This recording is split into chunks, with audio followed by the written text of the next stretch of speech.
the whole reason you go to a teacher is ironically to want to actually aim for, so that one will not want. You understand? And that's, I'm not joking here, I'm not twisting any language, or I'm not trying to be clever, but that is the main aim, isn't it? I mean, that is the whole point of the tantric concept of guru. You don't want to leave guru independently at the end. I mean, you don't want to leave the guru outside there as an external savior. You want to realize your mind, nature of your mind is the guru. Guru is only a bridge. So ultimately, wanting something from an external source is something that we have to eliminate. Okay. Well, it seems like, though, there's this point where people get stuck, where intellectually they know what you're saying is true, but they also have this kind of grasping quality towards the teacher.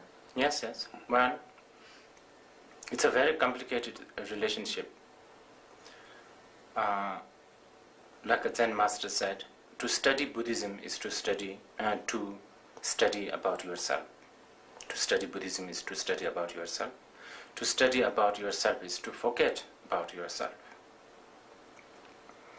Yes, that says it. To actually, the ultimate aim of Dharma practice is to forget. Not to say forget, actually to really transcend, to go beyond all these distinctions. Now,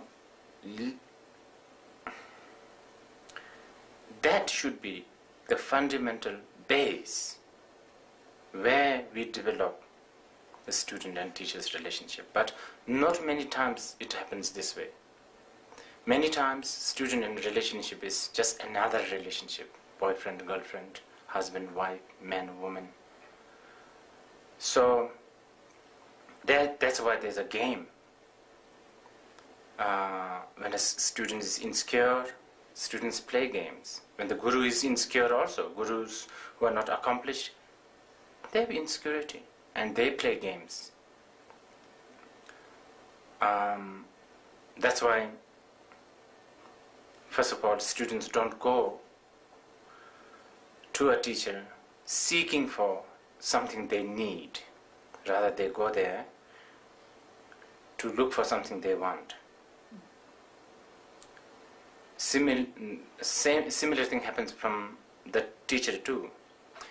Many of the teachers like myself, we are not even brave enough to really give what the student really needs.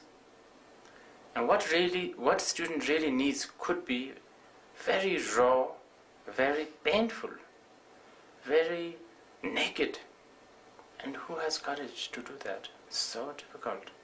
Because many of us, we have agendas. Agenda is the big problem in this world, basically. One should be agenda free. We do know that we have to crush our ego. Now, in order to do that, we have to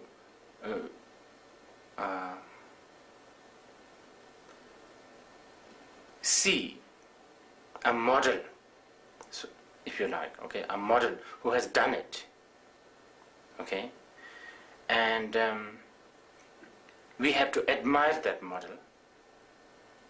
And when we admire, then there's father, there's the leader, there's all that thing, Buddha, whatever. So that's the only way to go. I mean, how would you teach someone in order to crush their ego? Look at your teacher as your maid. It won't work. But then... Maybe for some very peculiar people.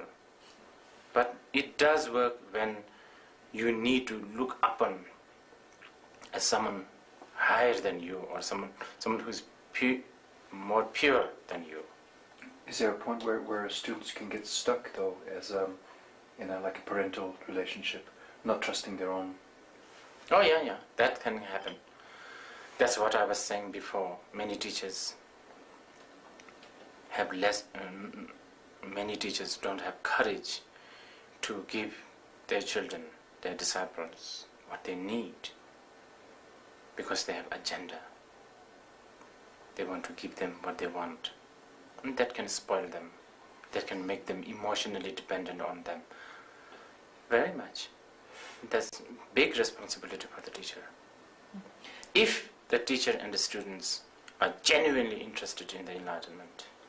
But if they just want to build a relationship, yeah, that's the way to go.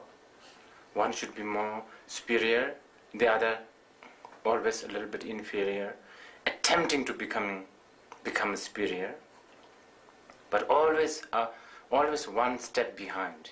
And that works. That's how the relationship works. Do you remember a point in your own practice where you stepped away from, that you went through this process? Seeing my teacher as human beings, seeing my teacher as impure and all of that, all the time, even now.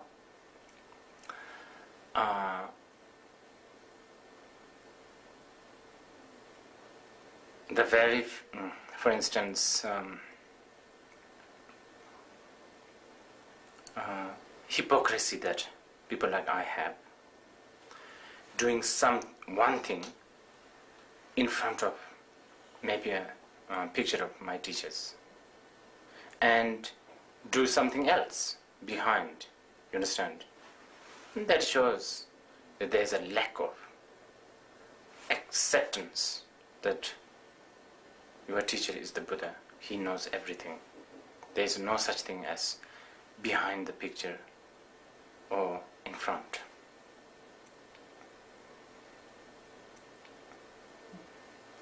How can we determine if a teacher is a genuine teacher? That's a good question. It's very difficult, but especially as a deluded being, people like us, we can't. Our judgment, even we judge that someone is a really good teacher, how much can we trust with our own judgment? Many times our own judgment has failed us. This is why in Buddhism, study, contemplation, not accepting Buddhism with blind faith, with blind devotion, is very much stressed, especially initially, by the Buddha himself, again and again. Gangsala mitun cholatan, that's what he said. Not to depend on a person, but depend on the teachings that he gave you. And not simple like that. You have to. It will always be an insurance, okay, if you like, to study, contemplate on the Buddhist texts, study them, and then finally, once you are slightly matured, I would say, it's in this.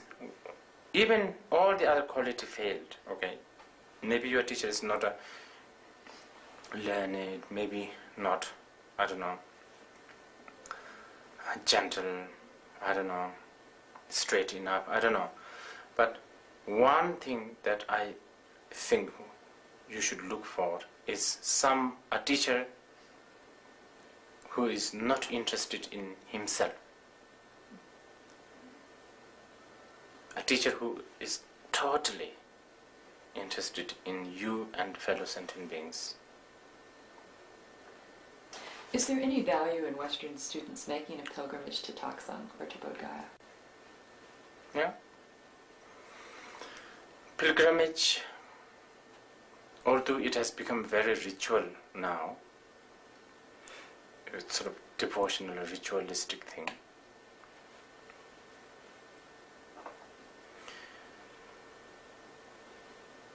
the essence of going to all this pilgrimage is to remind ourselves that such beings exist. Not as a hero, okay? Not as someone who has done this, did this, but as an example.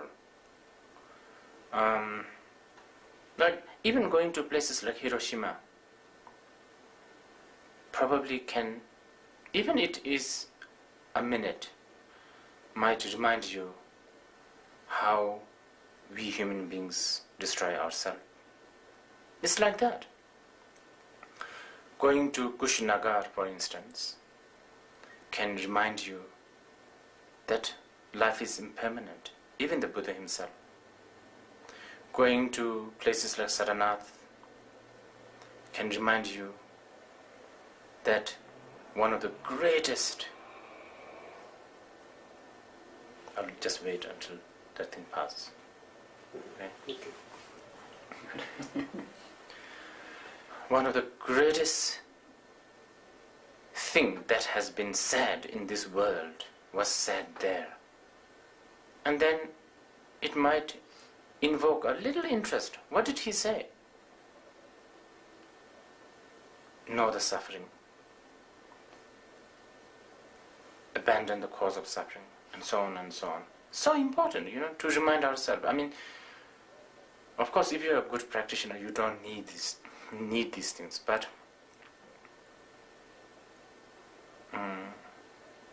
I think one should help ourselves with all kinds of help. Even it requires some kind of gross reminder, like a holy land, mountains, trees, whatever, Mm-hmm. It's like keeping the nostalgia, right? That's the word I was looking for. Nostalgia can open a door to many things. Nostalgia can be a fuel for creativity. Here we are talking about nostalgia of an enlightened being, and that may trigger the creativity in the sense of really valuing the Dhamma, spiritual path, and seeing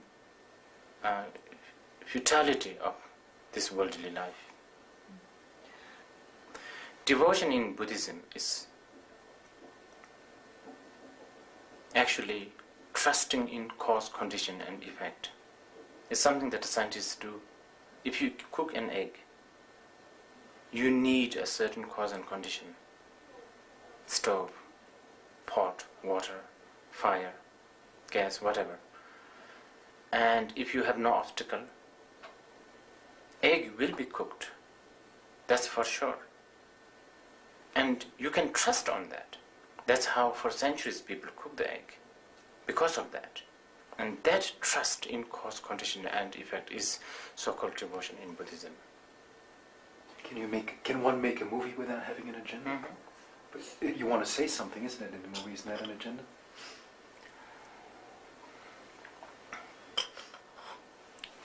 I think, yes. I think there is few directors who did that, right? Without any script, without any sort of, not even knowing what is it that they're going to shoot. I have heard there are great directors who has done, and outcome are actually quite amazing film. I believe that. We are so stuck with a certain lifestyle, a lifestyle that needs to be arranged, programmed. It's getting worse actually. We are getting further and further. We are getting more and more distant from spontaneity. And that is really creating all the big mess. I mean, like ecology. We are not happy to spontaneously just camp under a cave or a tree. We need to now have a hotel, for instance. So the credit cards and all of that. We human beings, we ask for program life. And somehow we think that secures everything. And now it's too late. I mean, if you want an excursion fare ticket, you have to book an air ticket 3 months before. No more spontaneity, my dear. My students, many of them take me very seriously, and actually that is one of the greatest living proof that karma does exist. Because here I am, out of nowhere, a Bhutanese, and there are people, I mean, from United States, from Canada, from France, and these people are very sophisticated. They are taught to think, they are taught to challenge, but now they are all sycophant. They believe everything what I say. This proves that these people have a lot of karmic debt with me, and they have to pay that debt, and they will keep on believing in my word. Western students are very, very fresh. And that's a very, very big advantage.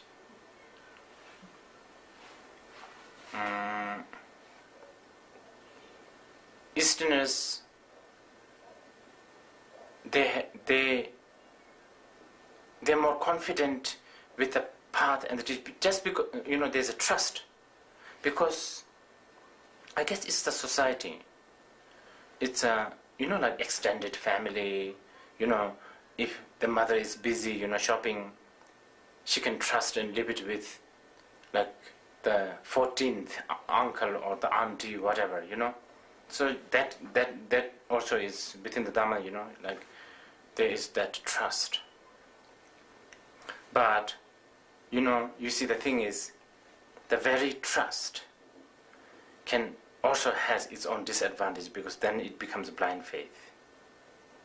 The very freshness of the West, the freshness, the inquisitive, inquisitive or skeptical, they are very good quality. But then sometimes this can also go too far. You end up not practicing anything, because you are just analyzing all the time. Okay.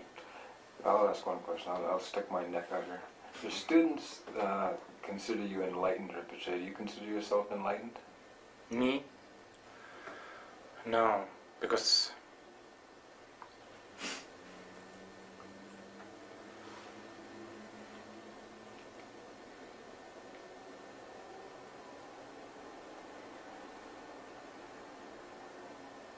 I am still a victim of condition. If I'm enlightened, then I shouldn't be. If the students keep on thinking that I'm enlightened, it will only benefit them, if there is benefit, that is. Okay? That's where the Buddhist teachings on mind comes in. You see, everything is your mind.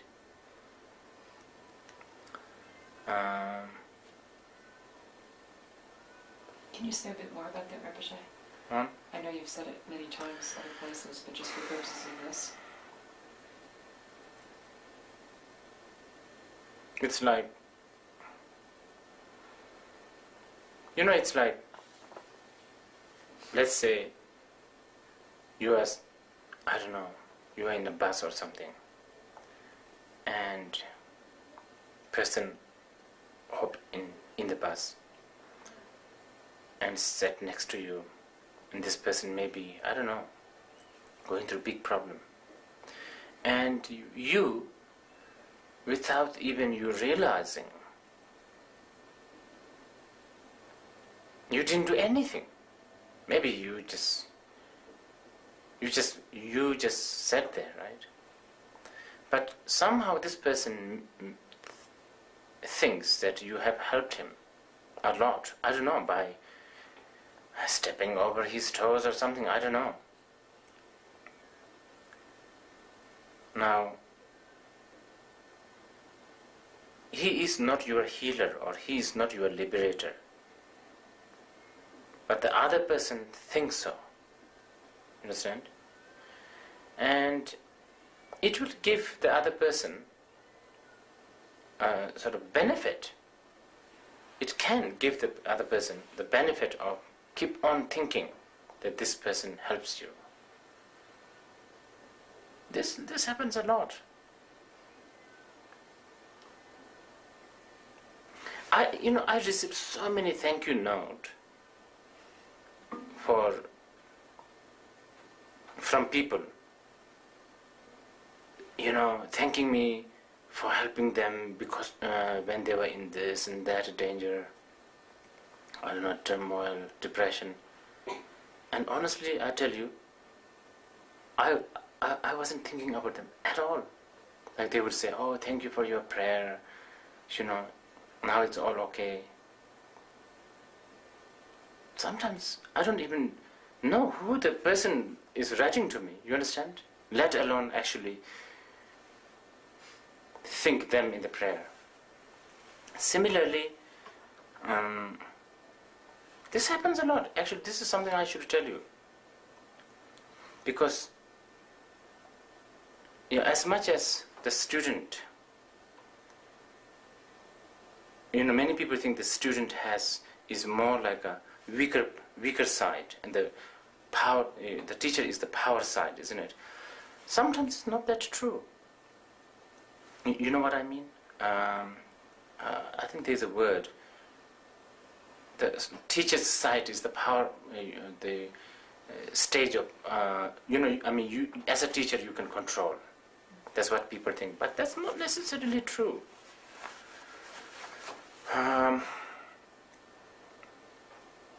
For instance, like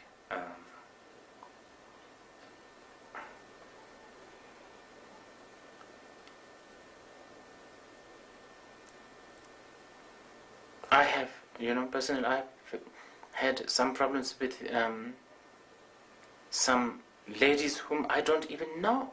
I don't have any connection with them, but they think that I did. Like maybe I might have smiled at them or shake hand with them or said something, and they take it so seriously. Everything is your mind or interpretation of your mind.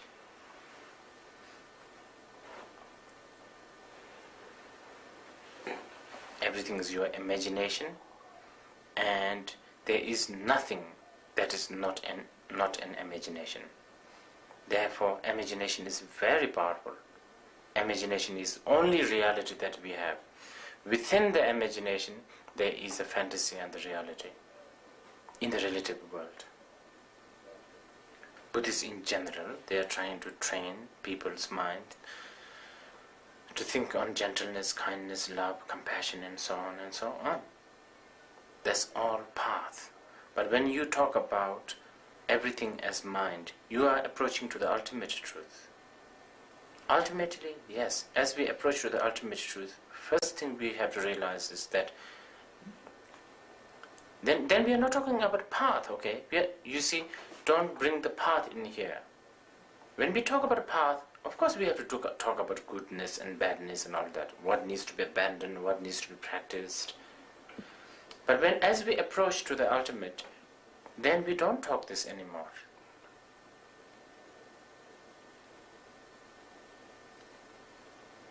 We don't talk. There's a good example. A woman who desperately wishes to have a baby dreams that she is pregnant and even given birth. She is so happy. Within the very same dream, baby dies. she's very unhappy. She wakes up. The happiness of the having the baby and the pain of the death of the baby are all gone. The third experience is what Buddhists are trying to aim. Not to have the baby, not to have the baby, but to go beyond that.